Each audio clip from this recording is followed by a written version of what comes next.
Hello aspirants, तो कैसे हैं आप सभी लोग। Once again welcome back on our platform mains वाला। Here this is Suchita Singh. I hope आप सभी बहुत अच्छे होंगे और आपकी पढ़ाई भी अच्छी तरह से चल रही होगी। ठीक है, तो देखिए बिना टाइम वेस्ट किए हम आज के अपने लेक्चर की ओर आगे बढ़ते हैं। ओके, तो सबसे पहले हम रिवीजन कर लेते हैं कि हमने क्या टॉपिक कंप्लीट किए हैं और लगभग कितने मार्क्स हमने अपने प्रीलिम्स में श्योर कर लिए। तो देखिए हमने अपने प्रीवियस लेक्चर्स में दो topic that is government of India act 1919 और गवर्नमेंट ऑफ इंडिया एक्ट 1935, इसके अलावा संविधान सभा मतलब कॉन्स्टिट्यूएंट असेंबली को बहुत अच्छी तरह से क्लियर कर लिया है। अब आपको खुद की तरफ से एक एफर्ट करना है। आपको क्या करना है अब वो ध्यान से सुनिए, ठीक है।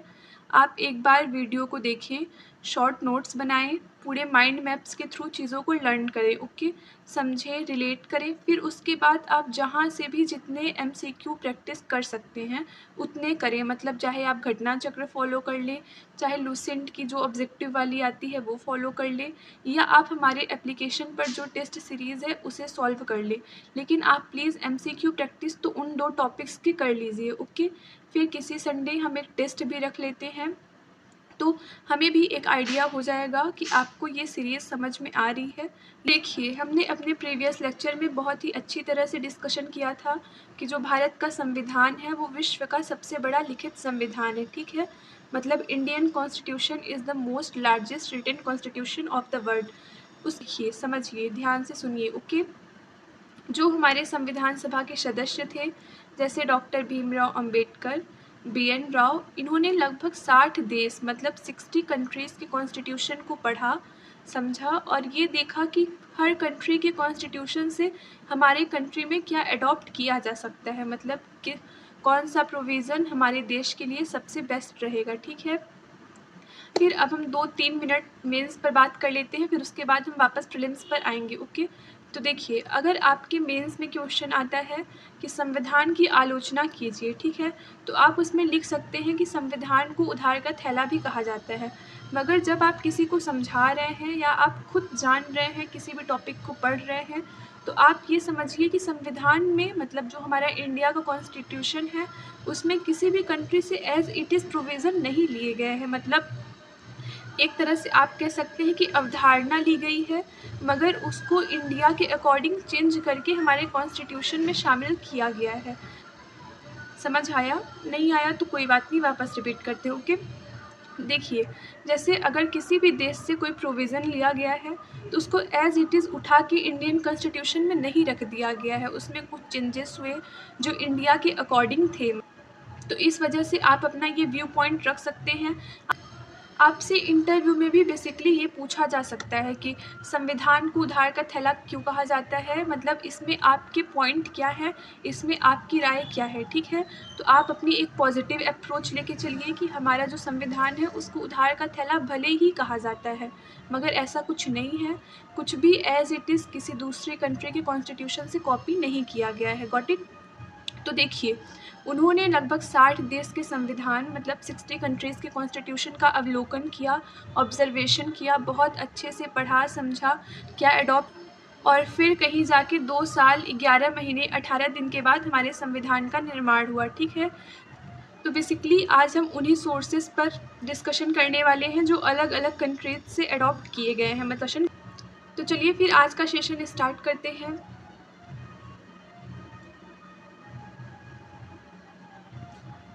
बेसिकली आप यहाँ पे देख सकते हैं कितने कंट्रीज से मतलब क्या क्या सोर्सेस रहे जहाँ से हमारे कॉन्स्टिट्यूशन में प्रोविज़न लिए गए हैं। ठीक है, तो इसमें पहला है ब्रिटिश कॉन्स्टिट्यूशन, क्योंकि उस टाइम पे हमारे इंडिया में ब्रिटिशर्स का ही तो रूल चल रहा था ना।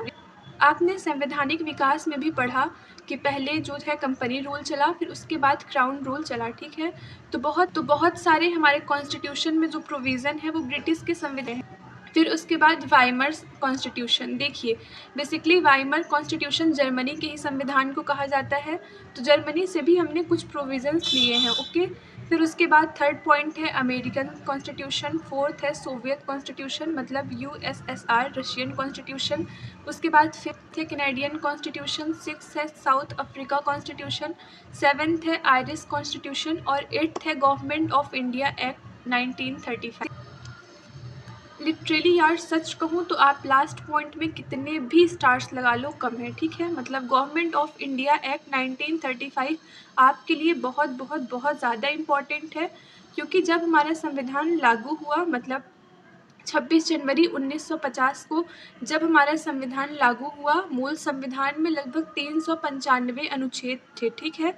मतलब 395 आर्टिकल्स थे, जिसमें से 250 आर्टिकल्स मतलब 250 अनुच्छेद सिर्फ गवर्नमेंट ऑफ इंडिया एक्ट 1935 से लिए गए। इन शॉर्ट आप कह सकते हैं कि जो भारत का संविधान है, मतलब जो इंडियन कॉन्स्टिट्यूशन है, उसका 60% पार्ट जो है, उसका 60% part government of India act 1935 से लिया गया है। समझ आया? फिर चलिए हम आगे बढ़ते हैं। बेसिकली आप यहाँ पे देख सकते हैं किस देश से क्या लिया गया है, ठीक है। तो चलिए फिर अब हम वन बाय वन डिस्कशन करते हैं किस कंट्री से क्या कुछ अडॉप्ट किया गया है। ओके, तो सबसे पहले हम देखते हैं जर्मनी। बेसिकली जर्मनी के कॉन्स्टिट्यूशन से आपातकाल के समय एफआर का निलंबन लिया गया है, ठीक है। आप सभी जानते हैं कि जर्मनी में हिटलर का रूल था। हिटलर वहाँ पे एक तरह से तानाशाही करता था, ठीक है। तो तानाशाही से आप आपात को रिलेट करके ये याद रख सकते हैं। यहाँ पर आप ये ध्यान रखें कि जब आपातकाल लागू होता है, मतलब जब इमरजेंसी रूल लागू होती है, तो उस टाइम पर जो फंडामेंटल राइट्स हैं, जो मौलिक अधिकार है, उनका ऑटोमेटिकली सस्पेंशन मतलब स्वतः निलंबन हो जाता है। भी है जिनका निलंबन या सस्पेंशन नहीं होता है, तो वो मौलिक अधिकार आर्टिकल 20 और आर्टिकल 21 में है। हम उस पर भी डिस्कशन करेंगे, परेशान नहीं होना है, धीरे धीरे सब सुनते चलिए। एट लास्ट आप देखेंगे कि आपने बहुत कम टाइम में बहुत सारी चीज़ें कवर कर ली हैं। ओके, फिर उसके बाद हम देखते हैं फ्रांस। फ्रांस से बेसिकली प्रस्तावना में गणतंत्र, स्वतंत्रता, समानता व बंधुत्व का परिचय लिया गया है, ठीक है। जब फ्रांस की क्रांति हुई थी, आप ये सब हिस्ट्री में पढ़ेंगे। प्लीज़ यहाँ पे अगर ना समझ में आए तो कोई इशू नहीं है, आप इसको एज इट इज़ लर्न कर सकते हो कि हम फ्रांस की क्रांति हुई थी तो वहाँ पे स्वतंत्रता, समानता व बंधुत्व के बहुत सारे नारे लगे थे, ठीक है। मतलब इन वर्ड्स का जो एक तरह से कह सकते हैं ऑरिजिन है, वो फ्रांस की क्रांति से हुआ था, ठीक है। अब फ्रांस की क्रांति क्या है, कब हुई, ये सब आप वर्ड हिस्ट्री में पढ़ लेंगे। बाकी अगर आप कर सकते हैं तो आप बिना किसी ट्रिक के, बिना किसी रिलेशन के आप इसको लर्न कर लीजिए एज इट इज़। ओके, फिर उसके बाद हम देखते हैं जापान। जापान से विधि द्वारा स्थापित प्रक्रिया ली गई है। और नेक्स्ट है साउथ अफ्रीका। साउथ अफ्रीका से संविधान संशोधन की प्रक्रिया ली गई है। ओके, अब देखिए, अगर आप में से किसी को क्रिकेट का नॉलेज होगा, मतलब जो क्रिकेट देखते होंगे, उन्हें ये पता होगा कि साउथ अफ्रीका में एक बहुत ही अच्छे जो प्लेयर हैं उनका नाम AB डिविलियर्स था, ठीक है। शायद उन्होंने रिटायरमेंट भी ले लिया है, एज इट इज़ मुझे इतना आइडिया नहीं है, लेकिन आप ये याद रख सकते हैं कि जो साउथ अफ्रीका के प्लेयर हैं AB डिविलियर्स, उनको 360 डिग्री प्लेयर भी कहा जाता है, ठीक है। तो आप उस 360 से एक आर्टिकल 368 याद रख सकते हैं, ठीक है। मतलब आर्टिकल 368 में संविधान संशोधन की प्रक्रिया है जो कि साउथ अफ्रीका से अडॉप्ट की गई है, ठीक। अगर आपको याद नहीं होता है तो प्लीज़ आप इस तरह से कनेक्ट करके याद करें, नहीं तो फिर एग्ज़ाम में अगर कन्फ्यूज़न हुआ तब तो सब कुछ ख़राब हो जाएगा, ठीक है ना। कोशिश करें कि आप रिलेट करके पढ़ें, ठीक है। जैसे आप हिटलर से जर्मनी को रिलेट कर सकते हैं, AB डिविलियर्स से साउथ अफ्रीका का 368 आर्टिकल रिलेट कर सकते हैं। उसके अलावा फ्रांस की क्रांति से आप 3 नारे मतलब 3 वर्ड का जो हमारे प्रियम्बल में परिचय है, आप उनको भी कनेक्ट करके याद रख सकते हैं। ओके, फिर हमारा नेक्स्ट है आयरलैंड। आयरलैंड से नीति निर्देशक तत्व बहुत ही ज़्यादा इम्पोर्टेंट है। ओके, आयरलैंड से नीति निर्देशक तत्व मतलब directive principles of state policy, राष्ट्रपति की निर्वाचन प्रणाली और राज्यसभा में मनोनयन। ये प्रोविजंस आयरिश कॉन्स्टिट्यूशन से अडॉप्ट किए गए हैं। इसमें आपको 2 तो बिल्कुल नहीं भूलना है। पहला, राज्य के नीति निर्देशक तत्व जो कि भाग 4 मतलब संविधान के पार्ट 4 में है और आर्टिकल 36 से लेके 51 में पूरा इसको डिस्क्राइब किया गया है। ओके, फिर उसके बाद दूसरा है राज्यसभा में अब ध्यान से सुनिए। ओके, तो देखिए, जो हमारी राज्यसभा है मतलब जो हमारा अपर हाउस है, उसमें 12 मेंबर्स 12 सदस्यों का मनोनयन नॉमिनेशन राष्ट्रपति के द्वारा किया जाता है, ठीक है। अब ये 12 मेंबर्स अलग अलग फील्ड के होते हैं। कुछ साइंस फील्ड के, कुछ आर्ट फील्ड के, मतलब बहुत अलग अलग फील्ड के ये मेंबर्स होते हैं जिनको प्रेसिडेंट के द्वारा नॉमिनेट किया जाता है। ओके, सो हमने वन बाय वन 5 कंट्रीज़ मतलब 5 सोर्सेस अपने पढ़ लिए हैं। उसके बाद आइए फिर हम आगे बढ़ते हैं।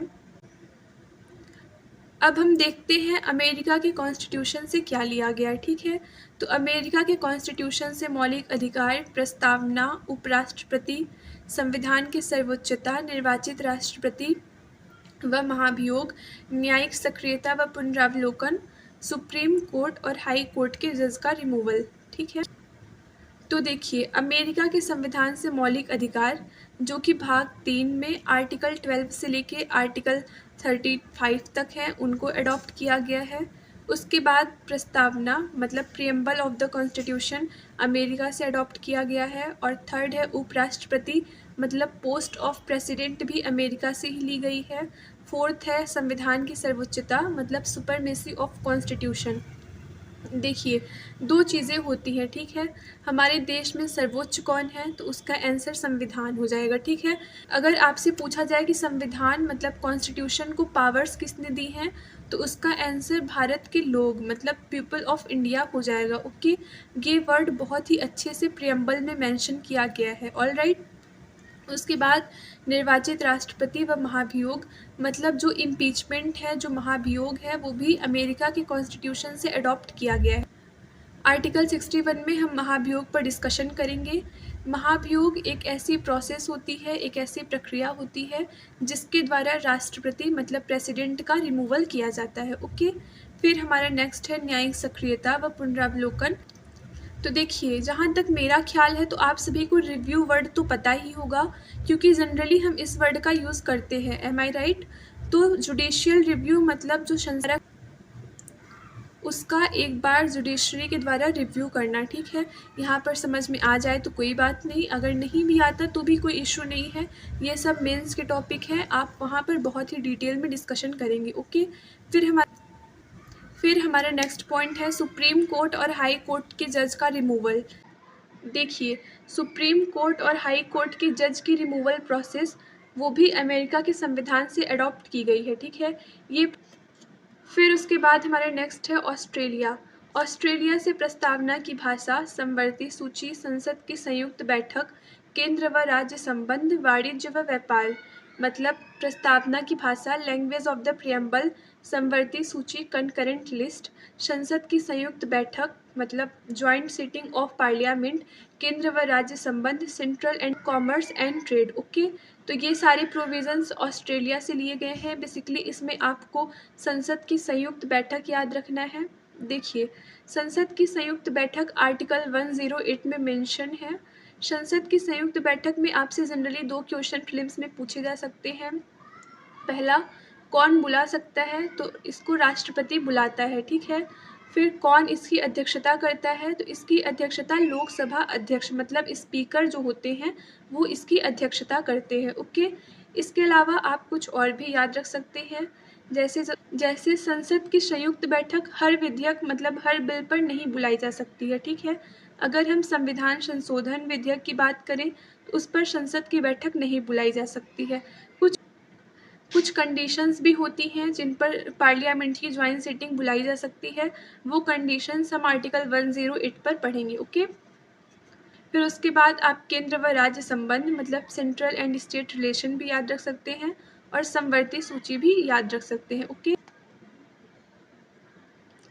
फिर हमारा नेक्स्ट है रशिया। तो रशिया से मौलिक कर्तव्य, प्रस्तावना में न्याय का आदर्श। देखिए मौलिक कर्तव्य को बेसिकली एक संविधान संशोधन मतलब एक कॉन्स्टिट्यूशनल अमेंडमेंट के द्वारा ऐड किया गया है।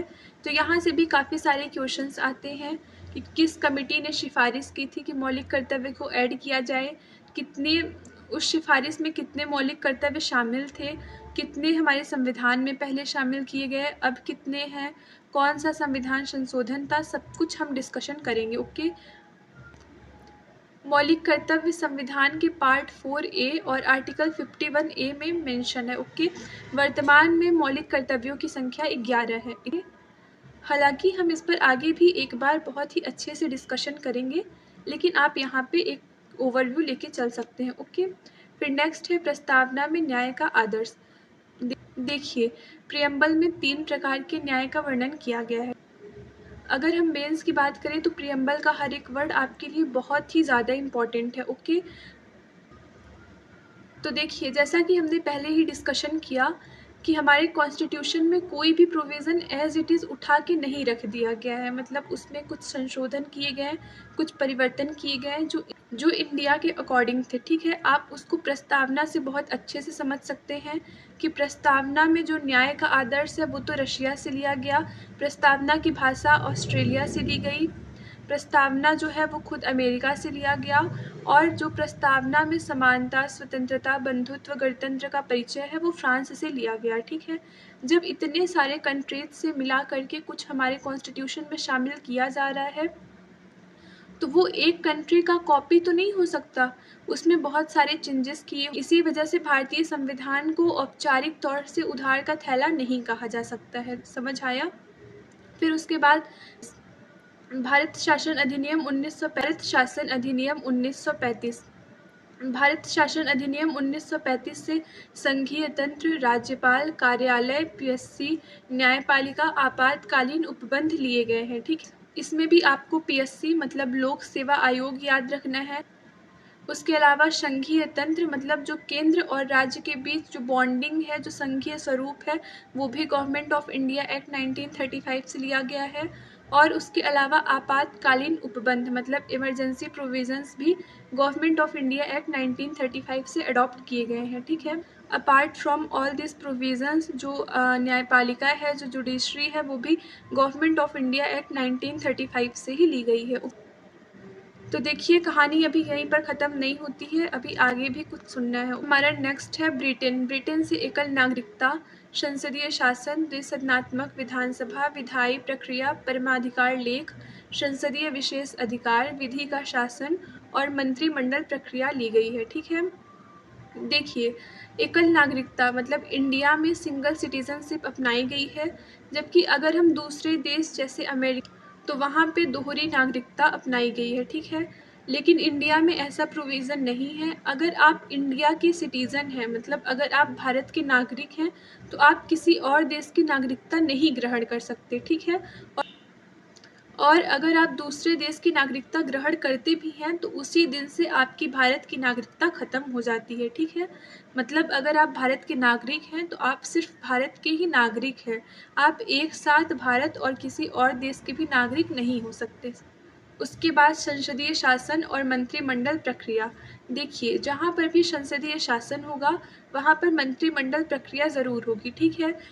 क्योंकि प्रधानमंत्री और जो अलग-अलग मंत्री हैं संसद के, जैसे विदेश मंत्री, रक्षा मंत्री, ये सब मिलकर के एक कैबिनेट मतलब मंत्रिमंडल का गठन करते हैं, ठीक है? तो अगर आप चाहें तो इस तरह से कनेक्ट कर सकते हैं कि जहाँ पे संसदीय शासन होगा, वहाँ पे मंत्रिमंडल प्रक्रिया भी होगी, ठीक है?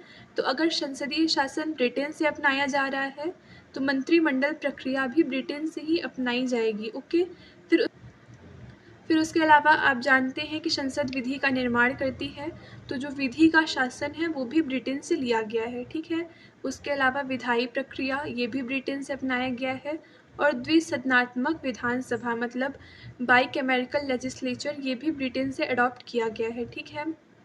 फिर उसके अलावा परमाधिकार लेख मतलब रिट जुरिस्डिक्शन और संसदीय विशेष अधिकार जो कि आर्टिकल 105 में है, हम वहाँ पर संसदीय विशेष अधिकार पर डिस्कशन करेंगे, ओके? और ओके, फिर हमारा आज का लास्ट है कनाडा। कनाडा से बेसिकली संघवाद, संघ एवं राज्यों के बीच शक्ति का विभाजन, राज्यपाल नियुक्ति प्रक्रिया, केंद्र की अपशिष्ट शक्ति, सर्वोच्च न्यायालय का परामर्शदायी क्षेत्र अधिकार, ये प्रोविजंस कनाडा से अडॉप्ट किए गए हैं। देखिए, संघ एवं राज्य के बीच शक्ति का विभाजन ये भी कनाडा से अडॉप्ट किया गया है। इसके अलावा राज्यपाल की नियुक्ति प्रक्रिया वो भी कनाडा से ली गई है। बेसिकली राज्यपाल की नियुक्ति मतलब द अपॉइंटमेंट ऑफ गवर्नर वो सेंट्रल से होती है, मतलब केंद्र राज्यपाल की नियुक्ति करता है, तो ये प्रक्रिया भी कनाडा से ली गई है, ओके? फिर उसके अलावा हमारा नेक्स्ट है केंद्र की अपशिष्ट शक्ति मतलब रेसिडुअल पावर्स ऑफ सेंट्रल, ये भी कनाडा से प्रोविज़न लिया गया है। और लास्ट है सर्वोच्च न्यायालय का परामर्शदायी क्षेत्र अधिकार। बेसिकली अगर हम अपने कॉन्स्टिट्यूशन में बात करें तो सुप्रीम कोर्ट की एडवाइजरी पावर आर्टिकल 143 में मेंशन है, ठीक है? मतलब जो सुप्रीम कोर्ट है वो राष्ट्रपति को अपना परामर्श दे सकता है, अपनी एडवाइस दे सकता है। ये सब आर्टिकल 143 में मेंशन है। ओके, तो देखिए हमने वन बाय वन पूरे जो सोर्सेस थे, जो संविधान के स्रोत थे, उन पर डिस्कशन कर लिया है। हमने France, Germany, Russia, Ireland, America, Australia, government of India act 1935, Canada, Britain, सब कुछ वन बाय वन डिस्कशन कर लिया है। ओके, आई होप आप सभी को ये समझ में आ गया हो। ये टॉपिक्स बहुत ही ज़्यादा छोटे हैं, तो आप यहाँ से ईजिली एमसीक्यू प्रैक्टिस करके एक बार ओवरव्यू लेके क्वेश्चंस को ग्रेस्प कर सकते हैं। ओके, सो आज का लेक्चर हमारा यहीं पर ख़त्म होता है। आप सभी से नेक्स्ट वीडियो में, तब तक अच्छे से पढ़ते रहें, रिवीजन करते रहें, keep studying. Okay, all the very best.